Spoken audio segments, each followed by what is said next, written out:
Selamat pagi. Kembali kita bertemu di dalam program Sarapan Sorgawi bersama Miss Grace dan Sekolah Kasih Bagi Bangsa. Mari anak-anakku, siswa-siswi SKBB, para kerabat, para saudara, sahabatku, kita akan naikkan dulu pujian Selamat Pagi Bapa. Selamat pagi Bapa, selamat pagi Yesus, selamat pagi Roh. Terima kasih atas anugerah-Mu.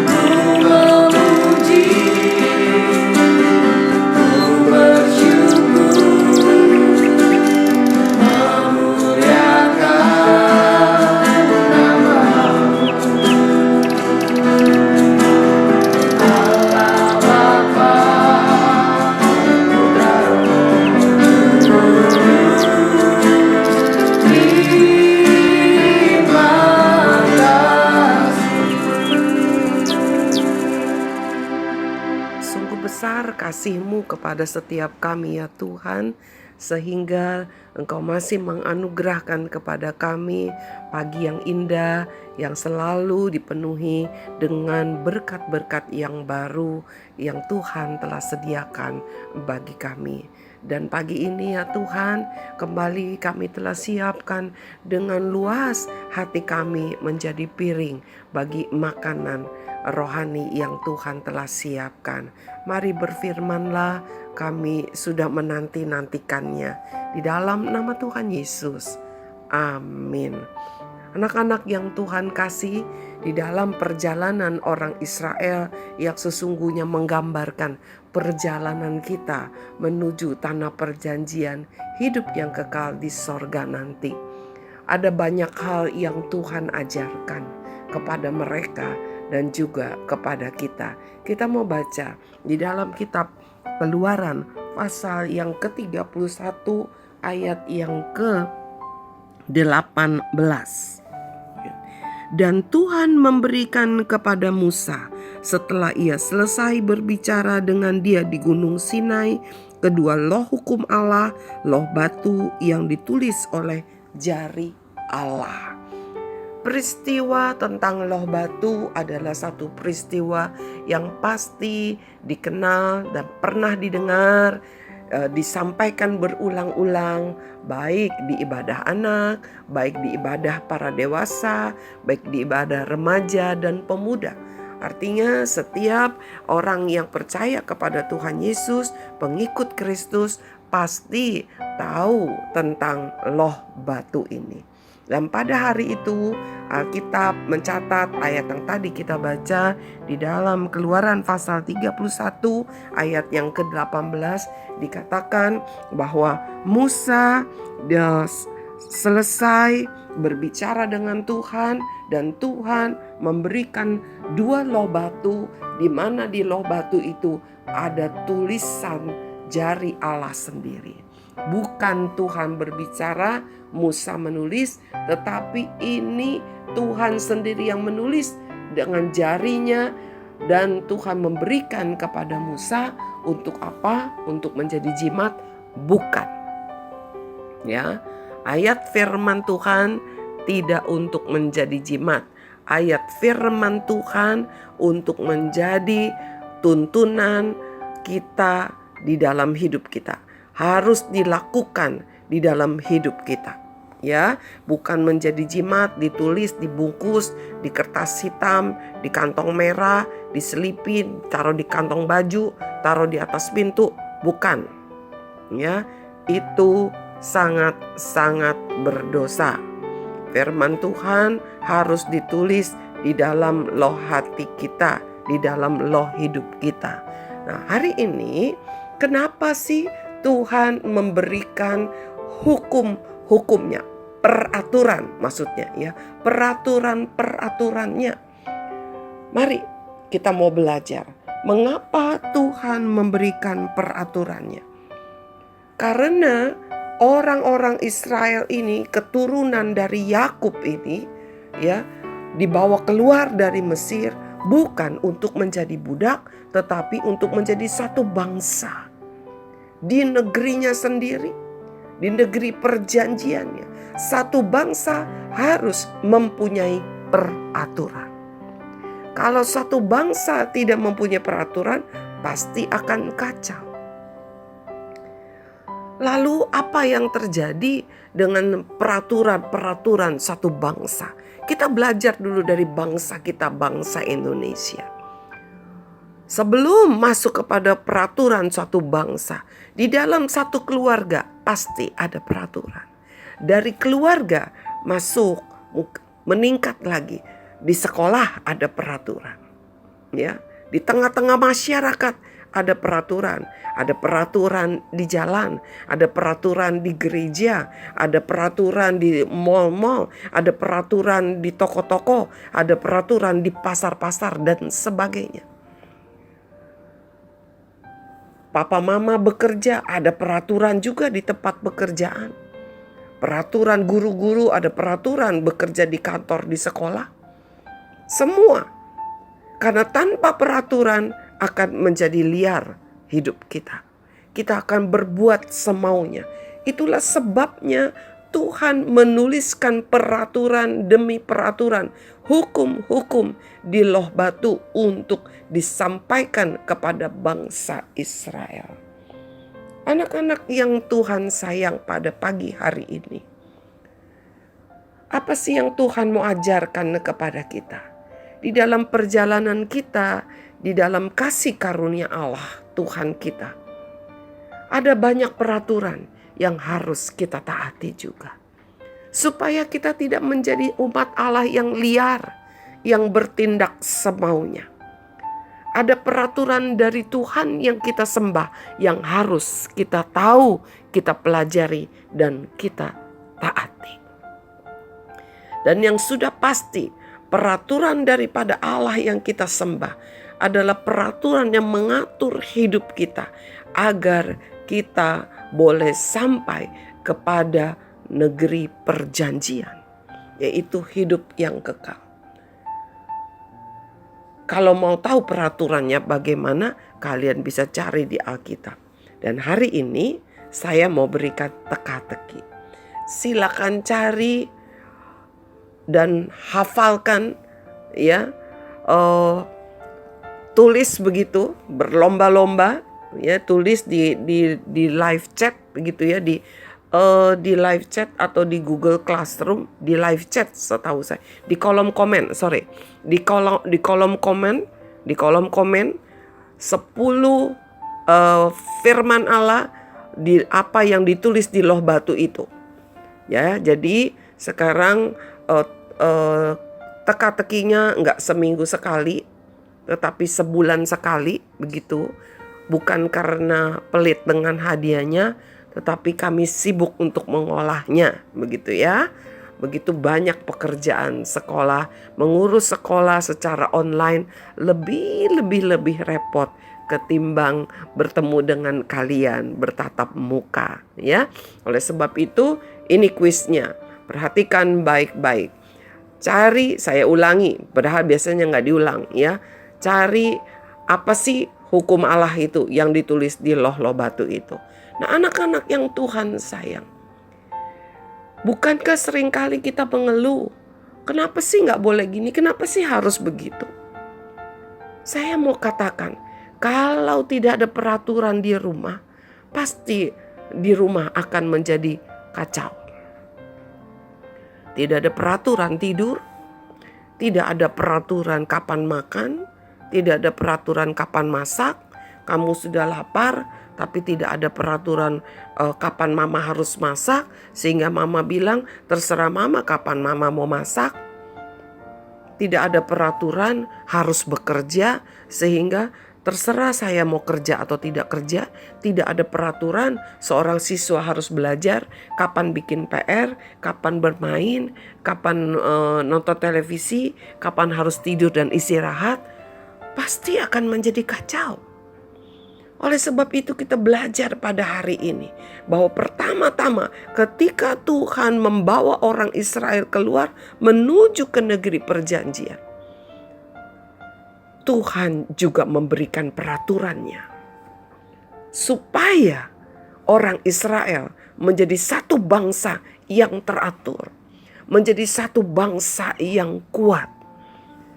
Ada satu pepatah yang berkata, bersatu kita teguh, bercerai kita runtuh. Anak-anak, pasti kalian pernah melihat bagaimana seorang tukang membangun satu buah dinding. Dari bata demi bata disusun demikian. Lalu diaduklah semen untuk menjadi perekat antara bata yang satu dengan bata yang lain. Bahkan ada tiang-tiang besinya supaya bata itu menjadi kokoh. Itulah aturannya. Gak bisa bata disusun sembarangan. Lalu tanpa ada perekat semennya, tanpa ada tiang-tiangnya. Kalau tanpa semen, tanpa tiang, lalu tembok bata itu disusun begitu saja, saya mau katakan tikus lompat, kucing lompat. Apalagi nih, ke-8 ekor anjing saya yang nakal-nakal. Lewat pasti akan roboh tembok itu. Demikian juga di dalam satu keluarga, di sebuah sekolah, di sebuah kantor, terutama lagi di satu bangsa. Jika tidak ada peraturan, sebagus apapun didirikan, sebagus apapun, sehebat apapun keluarga itu, pasti akan roboh.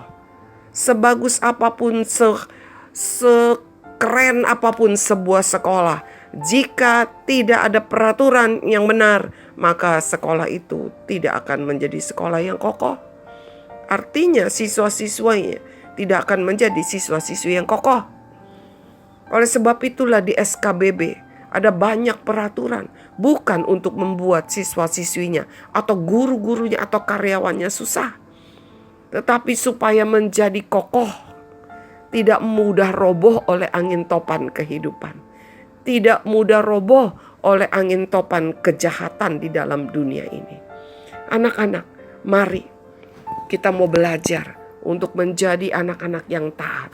Kita mau belajar menjadi orang-orang yang taat dan tunduk kepada peraturan, terutama peraturan dari Tuhan. Karena peraturan dari Tuhan mendatangkan kesatuan, persatuan, saling mengikat, saling mengasihi, saling mempersatukan, saling menguatkan. Peraturan yang dari Tuhan bukan untuk menghancurkan. Perhatikan baik-baik. Karena Tuhan yang menciptakan manusia, tidak ada satu manusia pun yang tidak diciptakan oleh Tuhan. Bahkan setiap makhluk hidup di dunia ini diciptakan oleh Tuhan. Dan Tuhan memberikan peraturan supaya setiap ciptaannya, terutama manusia, untuk tidak saling menghancurkan. Apabila ada peraturan yang mengajarkan untuk saling menghancurkan, untuk menghancurkan orang lain, karena berbeda suku, karena berbeda agama, karena berbeda ekonominya, karena berbeda kedudukannya, karena berbeda kepandaiannya. Itu ajaran yang bukan daripada Tuhan. Itu bukan peraturan yang dari Tuhan, tetapi dari kegelapan. Mari anak-anak yang Tuhan sayang, kita bersyukur kita punya Allah yang hidup, yang memberikan peraturan untuk saling meneguhkan, saling menguatkan, saling memperhatikan, saling memberkati. Mari kita mau dengarkan pujian yang satu ini.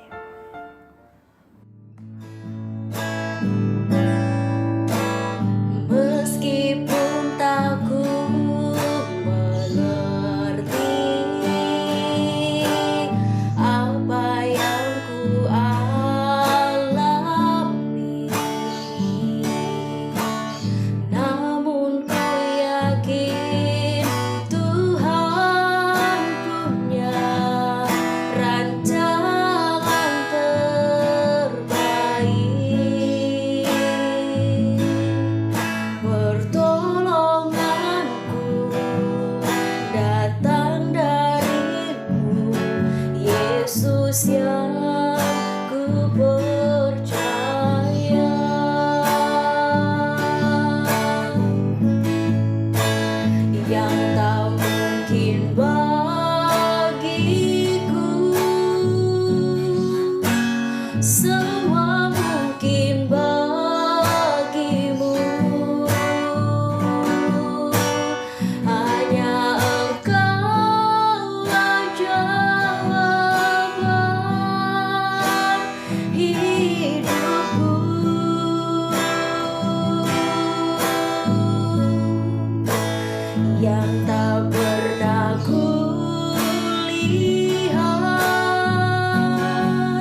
Bapa yang dalam surga, kami mengucap syukur buat kasih Tuhan yang luar biasa di dalam hidup kami.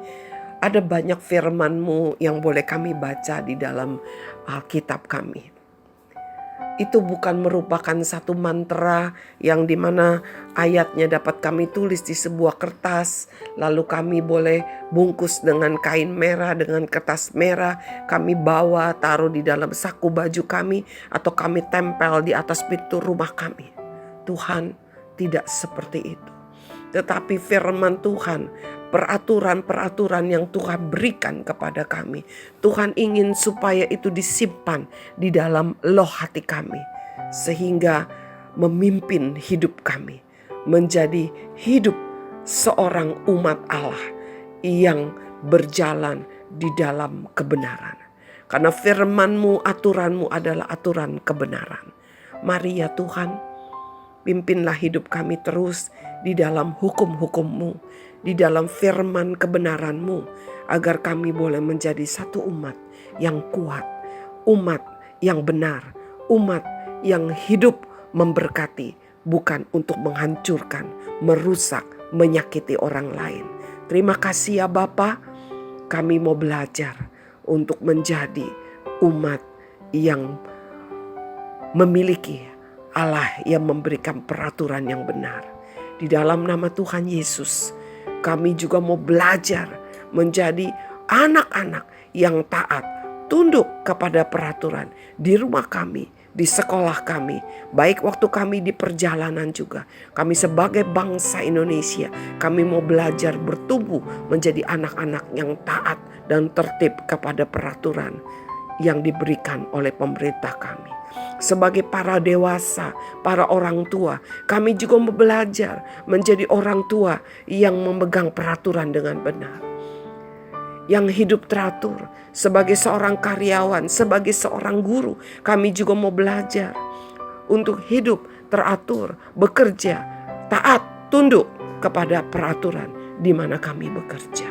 Terima kasih ya Tuhan. Dan kami sebagai bangsa Indonesia, sebagai rakyat dari bangsa Indonesia, kami mau belajar tunduk kepada peraturan bangsa ini. Terima kasih Yesus Tuhan. Terima kasih Allahku yang hidup. Di dalam nama Tuhan Yesus kami berdoa, kami mengucap syukur. Amin.